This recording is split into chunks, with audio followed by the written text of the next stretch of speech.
Let's see. M is an advanced Cicerone. She is an illustrator and educator. She is a teacher of all things good beer and supporter of all things beer. Drink what you like. She is a recipient of the Guild's third place this year for best blog in our competition as well. And if you've had the chance to meet M, you also know she is a delightful, very smart, wonderful human, which is probably also why we have so many people joining us tonight. M, thank you so much.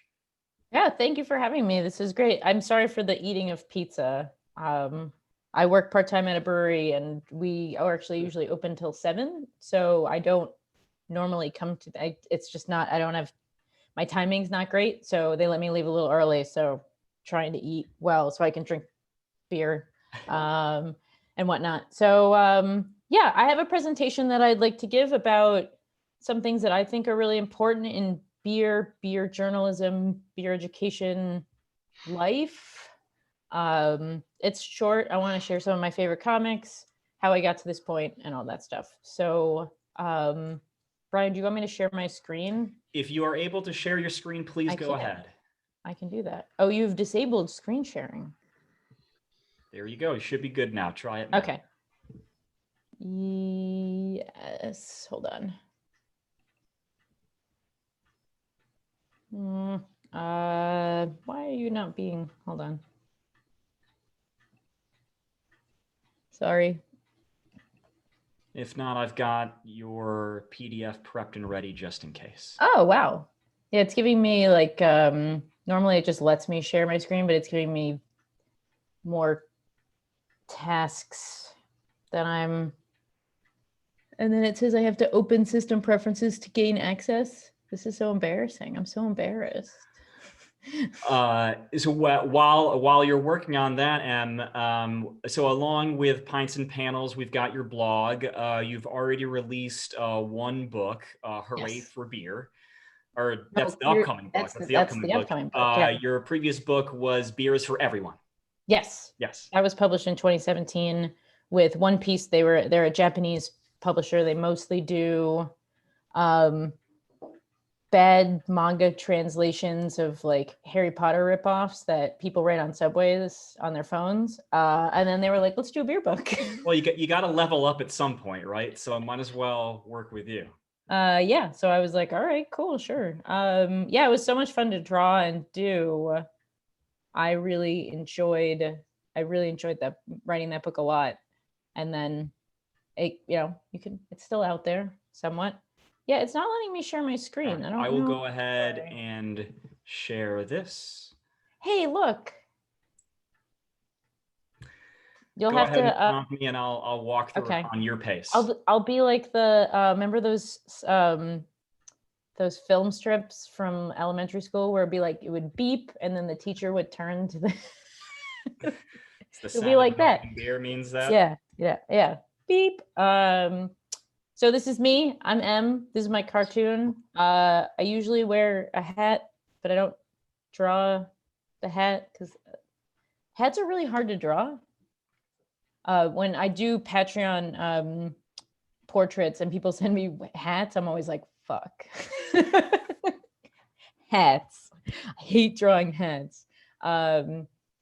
So this is just me. This is my little cartoon. I've been drawing for most of my life. My first drawing ever was, I was 4. It was called Peter at the Bus Stop. It was my first time I ever drew like a person. It was like a head and a square. And we were in nursery school and my mom put it in the basement and I was really, really proud of. Peter was my invisible friend, named after Peter Venkman from the Ghostbusters. Yeah, so, but anyway, how did I get here? What are we doing here? Some of the key things that I've discovered that help me kind of stay grounded in my comics, keep me working and keep me focused is there's a lot of things you kind of have to play with. And I'll go through my bullet points here. And the first one is patience. So when you're writing or doing anything, I started Pints and Panels in 2010. I was a grad student at the Center for Cartoon Studies in White River Junction. I think I have a slide of that later. I was living in Vermont. I was drinking great beer, living in Vermont. I wanted an excuse to drink great beer. So I was like, oh, why don't I start a cartoon that reviews beer in comic form? And then I can try beer. But I was also like, I didn't really know what I was doing because I had just gotten really into beer. How old was I? 27, 26. So yeah, so I was just trying to get into beer and whatnot. So living in Vermont, getting to drink great beer. I mean, I remember when I was at I went to visit Hill Farmstead in the summer of 2010, and I was there when Sean got his first pallet of bottles. And I have a photo of him like leaning up against them, and he's like, "Oh, we've never bottled before," and it was really cool because we were the only people there except a farmer that rolled up to fill his growler on a tractor. Because if you've ever been to Hill Farmstead, it's in the middle of nowhere. It takes a really long time to get there because it's not, you can't get there from here. So, and Pints and Panels has kind of grown since 2010. And since I've been doing it for 10 years, it's still growing and I'm still doing stuff. And so when you start something and people don't immediately pay attention, or you don't know what the trajectory is going to be, you have to remember that with any writing or any kind of art or anything you do, or beer, working with beer, brewing beer, is that patience is really key, and just keep doing it. So Pints and Panels, when it started, I had a review out every day because it was summer, and it was a great practice for drawing before I would draw other stuff. Cartoonists really like to kind of warm up the hand with, now I do Patreon portraits or bottle drawings, but I would do these Pints and Panels drawings, and it was a really great way to kind of warm up my hand before I would do other comics. Not to say that they weren't important, like Pints and Panels wasn't important, but it was something that I would kind of do on the side because I would do I had other comics that I would do. Now Pints and Panels is my ultimate focus. And I would post every day, which then when I moved to Oregon afterwards. And so I was working a lot and I was working nights at a beer bar in Eugene. I started posting 3 times a week. And then I got a job working in a regional brewery back in Connecticut where I'm from. And then I posted twice a week. So I really enjoy when I switched to do Pints and Panels as an education focus and not as a review focus. I wanted to post something every day. And so that's what I do. The comics are a little different than drawing out the full thing. A lot of it is kind of built. So like I have glassware that's empty, that's in a folder, and I'll pop it into Photoshop. And then there's like icons that I reuse a lot. So it makes things a little easier to do comics. But you still have to do a lot of research and whatnot, because that's one thing that I'll get to that later, but I really hate the misinformation in beer. It upsets the crap out of me that there are publications, and I don't mean to call out publications because I think that's kind of rude. I will, because it's really bad. I just want things to be correct. It's something that really bothers me. So all my comics are like, I triple check. I have some known sources that I read a lot of that I trust. I have actually 3 people who I took the Master Cicerone with. They look at almost every comic I do and approve it. So I know that it's accurate because I trust their opinion. So that's the next point. Learn every day, use trusted sources and be kind. Someone just called me the Mr. Rogers of beer, and it made me feel really good inside because I want people to be kind in beer. I find that we live in 2020 where we all know that there's not a lot of kindness going on. So that's something that's really important to me. And I'm also a nice person. Like I want people to do well, and I'm nice and I like beer. So that's what we're looking at right now. This is the first Pints and Panels I ever did. There are glaring errors in this comic. That is not a 25-ounce bottle. That's a 500 milliliter. That drives me nuts. I'm so embarrassed about it. I used to give beer a score. I stopped doing that in 2013. I met one of the brewers that's a brewery in Connecticut, and the guy called me out for a bad review of his brown ale, and I was like, "Well, your beer sucks." And my employer was like, "Yeah, you can't review beer poorly anymore. That was really embarrassing." And I was like, "You know what? You're right. Like, why do I need to tell people? I mean, their beer is not great, still not great." Um, but that's my opinion, and what makes me think that I have the opinion to like tell people what to drink. That's not what beer is about. It's drinking what you like, and I've evolved over that time. So yeah, so these are some of the pints and panels over time. Um, this the Gandhi Bot review on the left is one that I talk about a lot because I bought it at a beer store in Massachusetts where Gandhi Bot's not sold, so that can should not have been sold to me. I didn't look at the born on or best by date, and it was really old. But I didn't know that because I was still learning about beer, and so I kind of trashed this really great beer. It's a great beer that tastes like a candle, but that's my fault. Like I shouldn't have bought it at that store, and it's old. And so it's education and learning.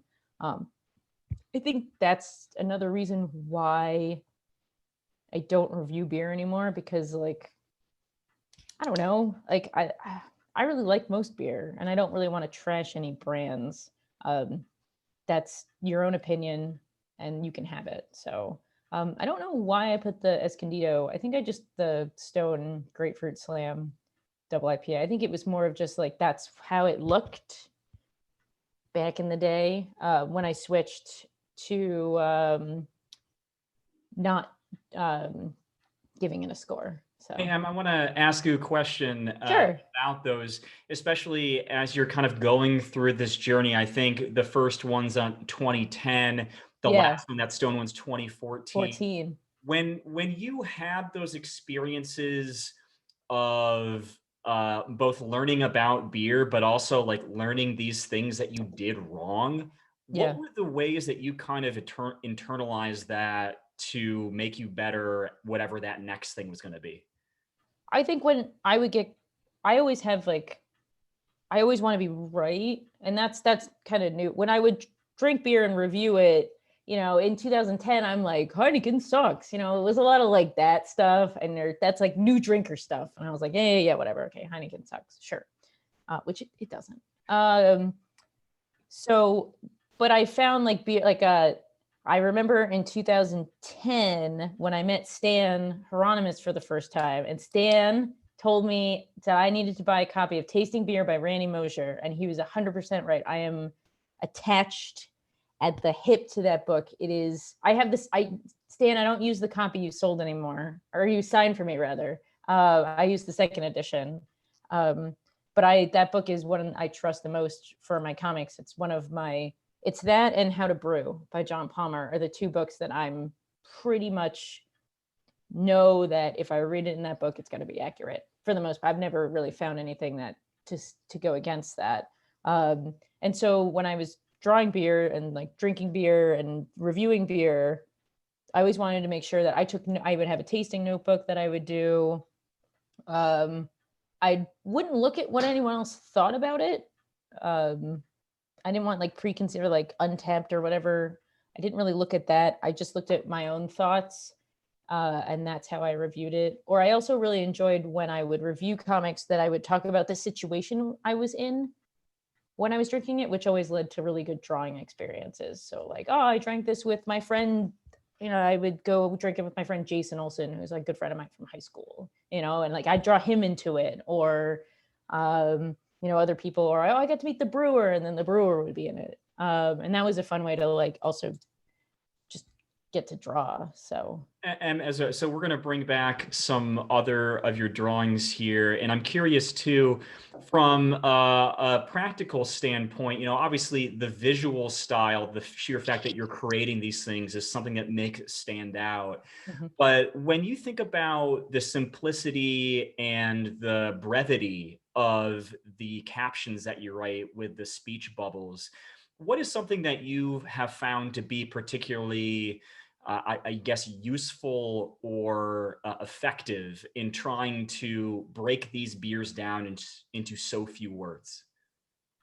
I would, when I would take notes, I would, I don't, so when I write, for drawing experience, so I'll draw it pen and ink, and then I'll write it in pencil on the in the bubbles, and then I have a font that's my own handwriting, and then I fill it in that way. Sometimes it gets a little like that first bubble in the, I don't have to tell you that HF is great. I'm pretty sure I wrote HF because I ran out of room. So not the Well, most like classy part, let me but let me ask this in a way. So I was curious about the actual words. So not necessarily just the drawing. yeah. That's part of it, but even just the ease, or I guess imagine probably not easy, the challenge of trying to distill your ideas into what is effectively 25 words. I have on my phone, I would have notes, and then I would kind of pick out words that I really liked that I thought the beer. I love taking tasting notes. It's when you take the Master Cicerone exam, there's a bunch of tasting portions, and you have to really like go in. And I love to get as weird as possible. Um, I got dinged for using the phrase "unflushed toilet" because they told me that was crass.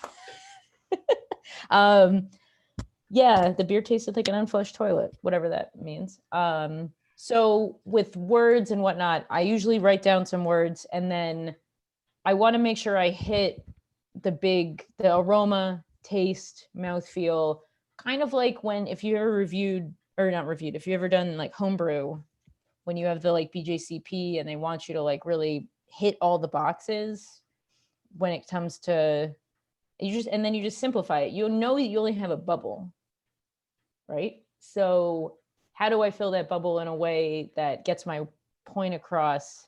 I actually never really thought about like how it just happens. That's not a very good answer.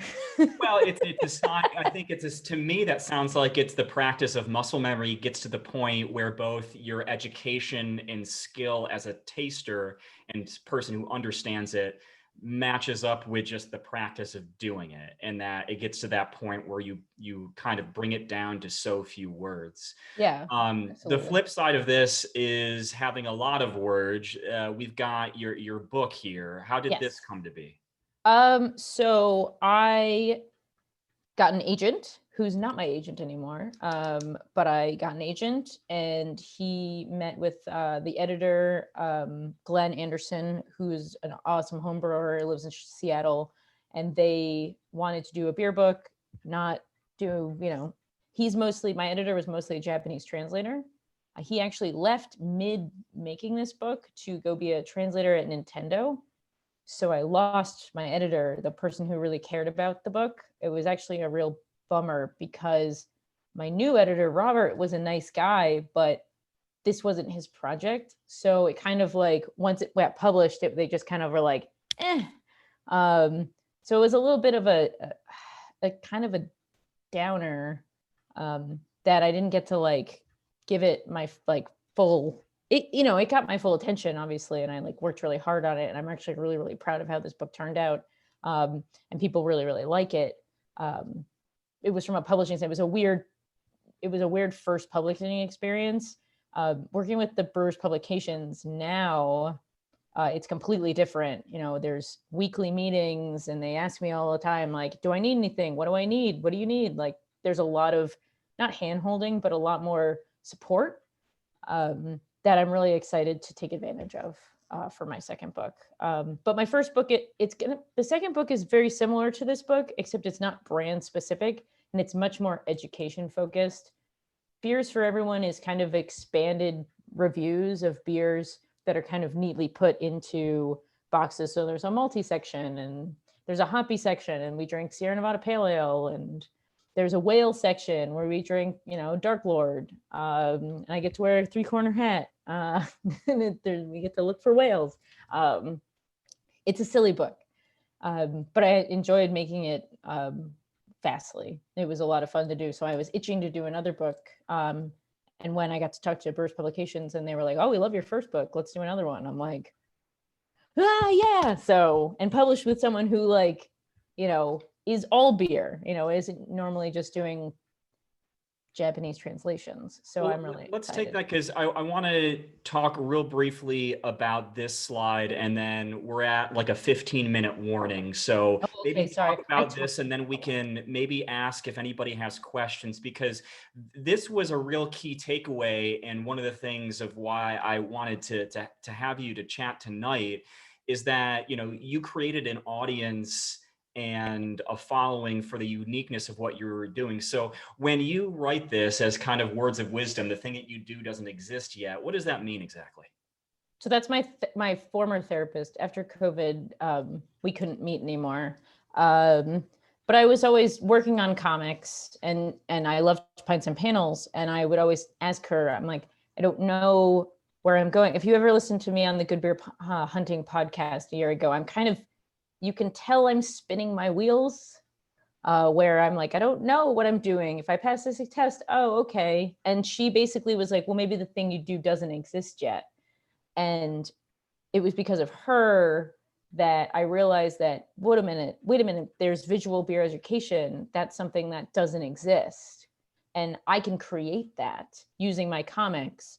So I started drawing I have slides of my series underneath of what I do now. And I create a lot of content about that. And it was really her suggestion that was one of the greatest things anyone's ever said. It didn't matter really who it came from. You should really like keep your ears open to pretty much anyone when anyone's offering life advice, because that's the thing I needed to hear. Well, I think that opens you up. Does anybody want to ask Em about life advice? Based on what you are familiar with or what you're learning about Pints and Panels, are there any questions from folks yet? Feel free to unmute yourself and chime in. Yeah, I'll ask. It's not so much life advice, but more so professional advice, I guess I should say. Can you talk a little bit about value? You had a great tweet either today or yesterday about, resumes and not underestimating yourself. And then I'm wondering with the Patreon, I just signed up to support and I'm very eager, but I'm wondering if you can say anything about, under promising and over delivering, or vice versa, or finding the way to value yourself and your work and then putting it out there, and how to get the value you're worth that maybe the world doesn't know you're worth yet. Yeah, finding your worth is really, so my Patreon it's $3 a month. And I didn't struggle, but I tried to figure out, I don't want to overcharge people, but what is overcharging? And you kind of have to realize, like, I do the Patreon because like I want people to support it, but I don't also want people to like empty their wallets. I think that's visual beer education and beer education in general. I want to kind of set a bar that's easily attainable in terms of price. My comics are pretty reasonable. I do commissions. They're reasonable. A lot of it goes to charity. All my comics are available on my website for free. So if you're looking to study about beer, my educational archive is free and available. I do have PDFs for, I think it's $7. So, but you need to be confident. I struggle with this. The tweet that you're referring to is a very good friend of mine, works at a brewery, and they definitely don't really, they kind of take him for granted, but he thinks he needs X amount of years of experience and a title to leave. And I always I don't mean to yell at him, but I'm like, dude, you don't need that. You really don't. There's so many things that you do in your life that is experience that you maybe not think is, but really is. And that's the thing about Pints and Panels. I guess what I'm trying to say is that, I draw every day and I was patient and I worked really hard at stuff. But at the end, like when people are like, oh, you're a beer expert, I'm like, no, not a beer expert. I just do the research. And if you have the confidence and You just have to, that didn't answer your question at all, did it? Well, I think so, Em. I think it gets to something that I either hear or read you sharing a lot, which is that it's a continuous learning process, and that, to know every single thing about beer in every single way is hard. You have, as you've gone for the Master Cicerone, know that absolutely. Yeah. But also, like, it's going to change tomorrow. There's going to be something new. Oh yeah. I mean, you read those like BA books from the 90s and there's inaccuracies, or there's things we've learned, or there's things that we've learned later, or there's new things, there's new hops, there's new ways of brewing. Things are always evolving. Beer is an evolution. And that's what I really like to say, where people get agitated about, new styles. And I'm like, but the German Pilsner was a new style once, and everyone got crabby about it. Or when they changed the porter recipe, when they realized that if they just use black patent malt with Pilsner malt, I'm sure the people who drank that beer, it probably tasted different, and people got crabby about it, but they all got over it, or they learned to like it and get over it. That's not the right thing to say. Which? Yeah, American Porter. So this is Beer Style Simple. This is the most popular comic that I do. It's every Monday. It focuses on, I get flagged for this. It's the BJCP guidelines for styles. So I work off of that, knowing like where these styles come from. I do a lot of research before, especially with the recipes. I know it's Beer Style Simple, but I always want to make sure my recipes are accurate. I look at mostly homebrew recipes, because those are available free. That's where I do a lot of my research on the AHA website, or Craft Beer and Brewing has a really good, which they follow the BJCP, the make your best, insert style here, American Porter. And so these are updated every Monday. And then there's some other comics. Here's the Merton one.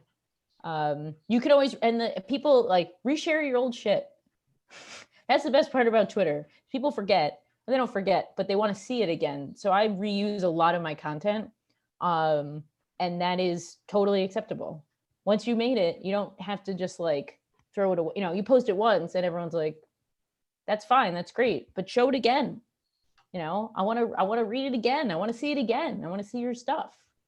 So I share a lot of I have repeats that people, I shared the Hellas one last week and people were like, I love Hellas. And no one was like, you already shared that one before. Cause like, come on, who cares? I want to ask you, just because you come from a place of skill and experience that is not similar to a lot of us. So when you say the ability to share something again, for those of us who are writers doing work that's very much in the moment, it's not maybe like an apples to apples things, but I do still think like there is still truth in what you're saying.